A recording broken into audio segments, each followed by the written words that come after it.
So some ideas to kind of sum this up and bring some of these concepts home. You know, looking at the criteria we introduced earlier, you know, arbitrary queries. Actually, you know, I mean, you could make an argument that arbitrary queries can be answered, but again, if it's not something that you train toward, you know, it's kind of all bets are off. Clearly, this provides a symbolic explanation. The forward-backward algorithm is based on proof rules. You can pull out those proof rules and see exactly why something is down-shifted. So that's, you know, a very powerful aspect of this. Integrate prior knowledge. That can be done here. The authors point out that you can include logical statements where you set the weights based on a hard value. And this is also not to mention the fact that the tailored activation function gives you the classical outputs and classical inputs. So at least if everything you're dealing with where you have a constraint, you know you're going to have something classical, such as the airplane is you know, in the air, yes or no. You know, if you have stuff like that that you're going to base those constraints on, your, you know, modulo our concerns about consistency. You know, you can have does not directly assure consistency. I could imagine ways of extending this, like what we talked about. You know, can we do some kind of checks at each iteration of gradient descent? Can we limit the logical language in a way that allows that? Professor? Yeah. So I want to go back to like point 3. I know you mentioned the bounds are basically getting tighter and tighter and converging, right? So what if we integrate like a prior constraint? Let's say we set A, we set it too tightly. Is the model able to learn that, oh, the bounds actually need to like shift downwards, or are they always like converging inwards? So this is like a really interesting point you bring up. So again, to repeat the question, you know, what if I threw in the knowledge base, you know, A 0.5, 0.5, and it, based on the training data, could cause a bunch of inconsistencies. And this, I think, is where you got some interesting capabilities with LNNs, because of the fact that the inconsistencies are by neuron, which corresponds with formulas, and you have explainability in the forward-backward algorithm. If that overly tight atom A is causing an inconsistency, I can actually see if that's true or not, because I can look at all my inconsistent neurons and I can trace back what caused those inconsistencies, whether it's atom A or not. And what you say is also really a good point. It reminds me of some work that actually Jerry had done right before I got to Maryland, where they were running into the same problem with also a logic that they had probability intervals. And they did approximate inference by loosening the bounds on some of the input atoms. And so that kind of approach, I thought, yeah, that could be something could be done here too as well. Like we had some noisy data that assigned some initial bounds. Maybe that noise caused those bounds to be tighter than it needed to. We can use evidence we have in training to loosen them. Anyway, getting back next to on 5 and 6, LNNs are not learning any type of rule structure. So this is probably the biggest shortcoming of this. But as you'll notice when we start getting into more stuff dealing with induction, inductive logic programming, that they're really not looking at model fit the same way this is. And so this is really important things to think about, especially as this area evolves. You'll learn, can learning rules and learning a tightly fitting model, can they be done simultaneously?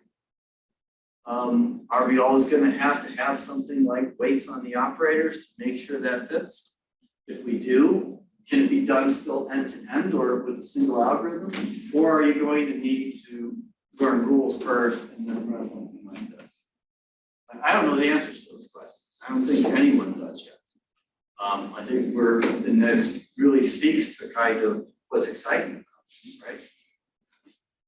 Scalability, the LNNs, at least in their experimental results they showed in the paper, they do seem to be pretty good in terms of scalability and in terms of training. The other evidence is this. We're starting to see more papers coming out of IBM using this framework in applications. I think there was a reinforcement learning one that was out a couple of months ago. I think they're looking at some medical applications too. The code is available, but I don't think I've seen anyone outside IBM write a paper on LNNs yet. So if you do see one, let me know. That'd be interesting. Looking back at Kautz's taxonomy, so this idea of this category 4, which basically allows for direct embedding. I guess the problem I have with this particular category is the writing on Kautz's taxonomy. It puts both LNNs in this as well as neural networks where you create training data based on some symbolic thing like a knowledge graph. And it seems to me that the LNNs are doing something much more sophisticated and important than that. And also, if you're just taking knowledge graph and making training data, the resulting model, you don't have the per neuron correspondence with the syntax. You don't have any notion of potential composability or explainability. So that's why in my mind, I thought this was a little bit too broad of a criteria. Although the one right above it, I think fits really well for things like LTNs, deep ontological nets. And so we talked a bit about inconsistency, and this is where, I say that they do that. This was, I think, what I liked about per neuron count for the inconsistency. But for an arbitrary entailment query, and that gets to some of the things we talked about. No guarantees it's correct. And this raises a lot of really interesting issues, right? I mean, one of the greatest things about logic programming is composability. Okay, it's like, I don't know if I spoke in this class, like when Boeing builds an aircraft, they have safety specifications for every part. Logic is kind of like that. I can take a logic program, I can say these kind of things can be concluded from this logic program, all is going to be true. I can compose it with another logic program, I know exactly how it's going to behave, mathematically rigorous. Now, assuming that the thing I learned from an LNN is consistent, I could make the same argument, but when I have fuzzy results, I don't know. Did the training data resemble what I care about now? What does that mean when I had two systems learn from different training data and I'm composing them together? What does the results of those weights mean for anything outside classical input and output? That's a pretty tough question. Also, should we expect that composability and end-to-end training should be things that we should always want at the same time? Or should we just accept the fact that, hey, some things will be end-to-end, some things will be modular, and we just kind of live with that? But these are all, I think, like really super important questions. And, you can also think about things like, hey, if I learn something end-to-end, can I then make any kind of guarantees on it? And that might be a big hint towards saying, hey, yeah, this was learned end-to-end under these conditions, but I have like the US, the FDA's label on the side of the cereal box. I know the ingredients, I know, what it's supposed to do. Maybe something like LNN can help us get there where at least we know that much about it. And yeah, this is kind of what I was getting at. And then, when you get to an entailment query, I mean, yeah, this was that exact question you asked earlier in class. So then the question becomes, okay, well, if I have a new entailment query, well, let's just retrain everything and learn new ways for the new query I care about. Well, that's great. Is that really modular? Should I do that every time? And what happens when I get to a trillion parameter model? Well, that's no good either. So that's, you know, that I didn't view as, you know, being an acceptable answer.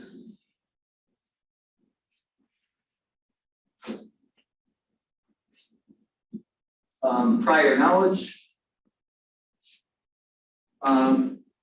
You know, one thing, we talked a bit about this, but one thing that's a little bit food for thought here is, you know, what do those weights really mean? So I have some prior knowledge on a constraint. Maybe it's not something like a safety constraint. Maybe I just think, hey, most of the time, you know, when, you know, it's a four-legged animal and it's snowing, you know, it's going to be husky. And I want to see how often that's true. Well, maybe the weights, what actually gets learned from that data tells me something about that training data, about that particular convention.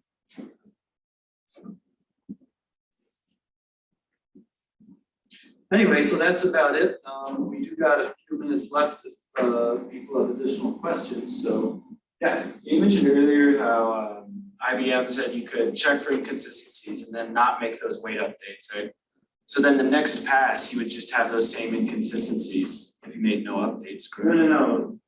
So I had the weights from the previous pass. So, well, here's the thing. They don't go into any, there's like 2 sentences. So they just say, oh, you can do something with this.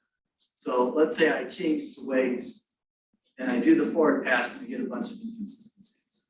And they said, well, you can not make those changes. What I think they meant is, if I have those inconsistencies, I know all the neurons that have inconsistencies. And I can look at weights adjacent to those neurons. Maybe I change them back to what they were before, or I do something where I iteratively change weights within that iteration to remove the inconsistency. I think that's what they mean. You would only update the neurons that are consistent. It's kind of what is one. I mean, yeah, I think that would be, you know, potentially viable. But again, we don't know this because no one's done any experiments on it. So. I wanted to follow up on the consistency. So, I mean, we're still limited by data. So if we put junk data, it's not going to tell us, oh, this is consistent. I mean, if the data is junk, it's just going to learn that these are the rules when you're presented with an actual example. Like, we're still very much, you know, it can disentangle noise in the data, it can disentangle certain inconsistencies within data. So, I mean, I agree with you to an extent, but I mean, here's the thing. You know, so even though the raw data, maybe it comes from people on the internet, or maybe it's a robot with some noisy sensors. So I get it. Yeah, I mean, there could be some overlap in those confidence bounds from what that gives you. Well, first off, from exact input, since we're talking about bounds on confidence, remember, and we're not talking about classical stuff, that initial input is easy enough to clean up. So I think most of the time I could probably just check that those first atoms are consistent. So then the question, if I can do that, where does the inconsistency arise from? Now keep in mind, this is a real valued interval and weighted logic. I got 3 ways of dealing with uncertainty here. And you're telling me there's still inconsistencies? You know, I mean, it seems to me that between the adjustment of the weights, the fact I'm using bounds, and the fact that it's a real value logic, like, you know, why are there still inconsistencies coming up? You know, that's, I think, the real issue. It's those things should be able to deal with noise. So, you know, what does that leave us with? Well, you know, maybe there's a way to make LNNs somehow have the, you know, layered structure like you do other things in deep learning, where I can maybe have more stuff to better fit to the data. Maybe there's something like that we can, you know, maybe, you know, maybe loosening bounds on the initial input somehow. Maybe some of these things we talk about checking during gradient descent. But I guess the point is that this is the underlying framework's supposed to handle uncertainty, and then you still have inconsistent stuff, that shouldn't really happen. Yeah, because So I want to understand that if the error they have defined as MSE plus the number of inconsistencies. So does it physically make sense to do this? Like, aren't those two very different things? Like error as an output and inconsistency, they are not like the same unit at all. I would agree. One thing you could say though, that one way of looking at it is that if let's say for example, I'm using this for like a multi-class classification problem, but I also want to know the logic that led to it. That's my use case. In that case, each class you can think of as an atom, which is associated with neuron, and each logical formula and atom can potentially be inconsistent as well. So in that respect, you could argue that they are at least scaled in a similar way, the things you're counting there. But I do agree that, these are really quite different quantities. This is probably something that, people that are more like philosophically inclined would be more willing to debate about. Yeah. How are the logic rules decided in the first place for the So that's the key thing here. You assume that you have the logical rules from somewhere before you start doing anything. That's why I said earlier, maybe this is a framework that after you learn rules with some other algorithm, you run this to get a defensive data. There's no discussion in this paper about how to learn rules. And they even say that it's future work, and then a couple months ago, I think at AAAI, they released a paper with inductive logic extensions. That's like really early stuff. I still quite don't understand, like aforementioned, like how does it learn actually extra knowledge from the new data? So, They add some rules into a knowledge base though, by adding like new inputs. So the way to think about this is, so if you want to talk about like a use case, let's say I have a knowledge graph, look at like knowledge graph completion, right? Yeah. So I have a knowledge graph, a bunch of things related to each other. I have a bunch of binary predicates. And then I also have some formulas where I'm always going to have certain things be true, right? Whether they're implications or what else. And so the idea is that, if I have learned weights associated with that, then for like say a knowledge completion task in a knowledge graph, I could potentially infer new edges, nodes, or attributes to those things using an LNN, and it will assign a fuzzy value. So I had a similar question like before last question. Wouldn't cross entropy or something like entropy of the inconsistencies would fit better as a loss function than MSE? So they don't. So MSE is used to evaluate, kind of the target class, and it's not used for inconsistencies. Inconsistencies, they just take a strict count. Yeah. So, but is that the best choice? That's, I think, a fair question, and I don't think it's been examined.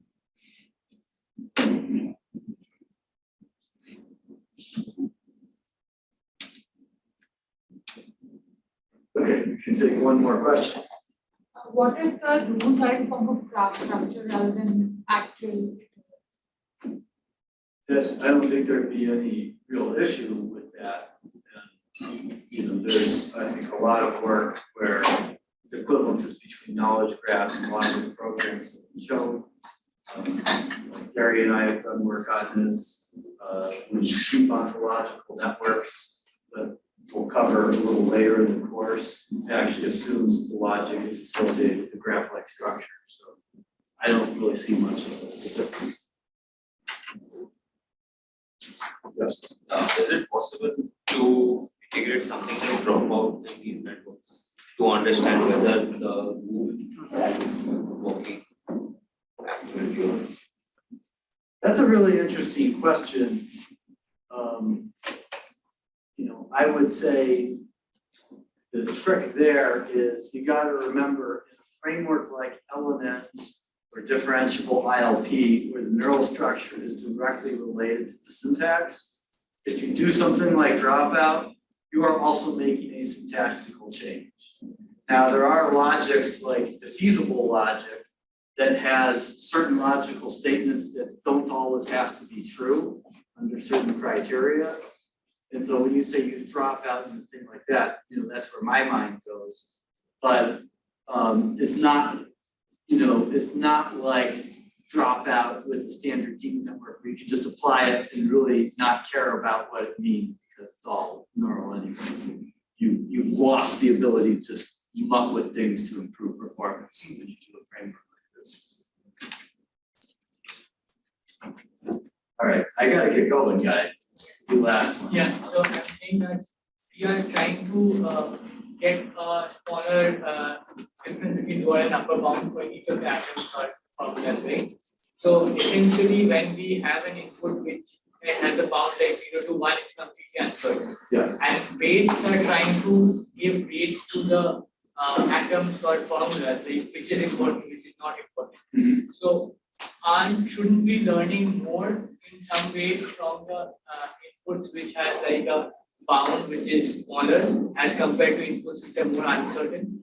And it's, I don't know if it inherently captures it, but at least explicitly will capture it. I don't think that's necessarily the case because remember you're learning from training data. So the training data would probably be something like a bunch of atoms that have a really tight bound.